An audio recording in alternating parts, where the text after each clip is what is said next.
My boyfriend got in an accident because of reckless driving and wants me to take the blame because he could lose his job, so I am dumping him. Earlier this morning we were coming back from a party in my car and my boyfriend was speeding and absolutely plowed into cars parked on the street in front of a donut shop. My car is totaled and the other two cars probably are as well. The cops showed up in record time and while we were separated he told them it was me who was driving. The donut shop apparently had video and caught the whole thing and they told him that the video seemed to show him driving but it wasn't clear so they would take his word for it. The cops then wrote me 3 tickets for speeding, losing control of a vehicle, and reckless driving. I was so in shock that I didn't even know what to say and I just signed the tickets. We got an Uber home and got in a huge fight and I was just exasperated that he would do this to me. He reminded me that if he took credit for the accident, he would lose his job and his car insurance would be unaffordable so he couldn't get to work anyway. He'd lose his job because part of his work is driving a construction truck for his uncle. He has so many points as it is hell, to lose his license and not be able to drive for work. He's on pretty thin ice with his uncle anyway so this would no doubt push him over the edge into firing him. I said well my car is gone and my rates will skyrocket. He promised he would help me buy a new car and also help with my increased insurance rates. The accident was about 6 hours ago now and I still haven't called my insurance company to report the accident. Of course,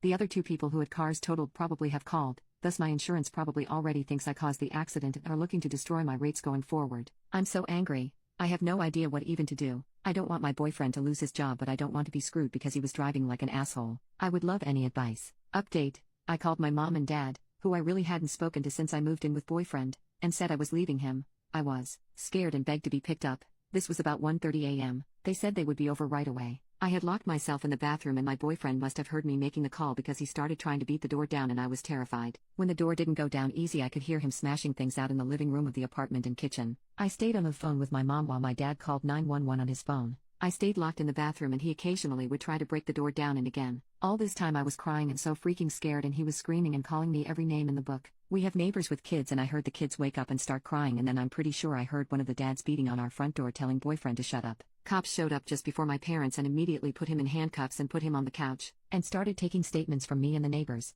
I came out of the bathroom and he looked like a raging, chained up psychopath. Everything, and I mean everything in our apartment is destroyed. Walls, plates, pictures, TV, Xbox, ironing board, chairs, my clothes were thrown over the balcony, my makeup was smashed against the wall, and stuffed animals I was given as a baby was ripped apart. I have no idea how long it was but it was crazy he did so much damage in such a short period of time. My dad and my mom showed up and my mom started bawling because she hadn't seen me in so long. My dad looked like he wanted to kill my boyfriend but with the police there he composed himself really well. We had to stay during the time the police took everyone's statement. It was clear he was going to be arrested for a ton of stuff. I started telling them what caused all this and the story from earlier in the morning. So the officer asked me to get the tickets and it turns out the officer who wrote the tickets this morning is the guy from the night incidents direct supervisor. So they are going to talk today and if need be, maybe go back to the donut place and look at the footage. Then the worst thing of all happened. My mom was standing sort of by the door as they were taking boyfriend out in handcuffs. My mom gave him a really nasty look and he said something like if she goes home with you, you'll just have another who blows her brains out. My older brother committed suicide when he was 17 and I was 10. My mom has never gotten over it, neither have I really,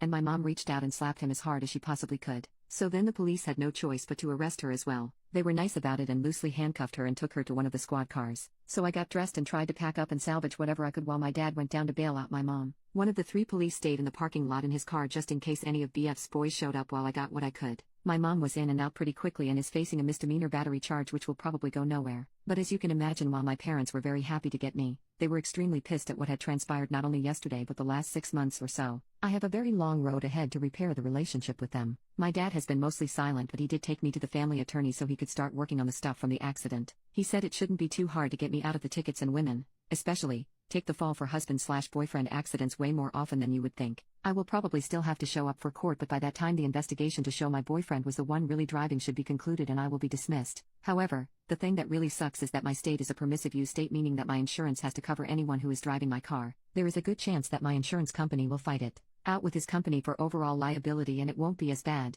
but I'm still going to take a massive hit on car insurance premiums for a long time. Another good thing is the lease to the apartment is totally in his name so I won't be responsible for any damages there, plus I didn't do anything to put holes in walls, and I can just walk away from that. This whole thing sucks so much because even after all that happened and as crazy as he was, I know I still have feelings for him that I need to get in serious therapy right away to start dealing with.